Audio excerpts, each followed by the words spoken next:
Ganito kasi, first, 2006, tingin ako ng senior school. Actually, hindi ko naisip ko talaga pumasok. Bigla na talaga nangyari sa akin. Kasi mother ko din sa akin. So, kailangan namin medyo bayad para sa hospital. Pero ako, nag-audition ako, nag-start ako sa hospital, pupunta din nag-wait ako, nagsimula ako sa commercial. Nag-try ako sa ibang station. So, marami akong kinalang tao sa taas. Hanggang sa napunta ako dun sa may ito nga, dito ako nagsimula sa walang tulugan, picture. Ayun, nalagaan ako picture hanggang sa dumami pa yung maraming show na natanggap ko. Pinanapan ko na siguro marami na yung mga marami rin. Siguro nagsimula yung Stairway to Heaven sa Joshua Judicial before tayo.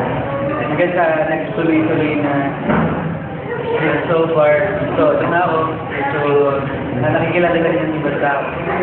Masaya ako dahil kahit pa paano marami rin ako tutulungan. Tulad ng mga kapatid ko, tulungan mo sila. Yung father ko, sa mga sites na kasi.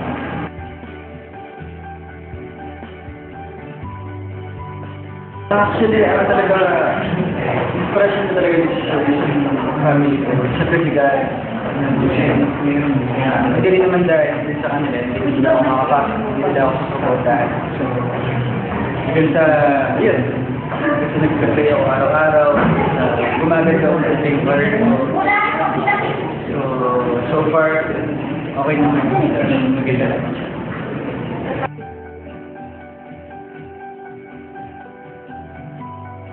Actually, wala rin. Kasi lahat naman, mababait naman lahat ng tao na nakasulubok. So, wala naman presentation na nangyari.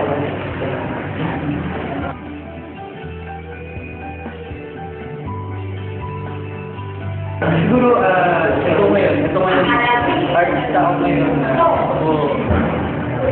Hanggang sa pagkakita ako, sana hindi man nagmamahal para sila. Siguro, yun yung gusto kong iwan sa kanila kung paano minahal yung mga tao.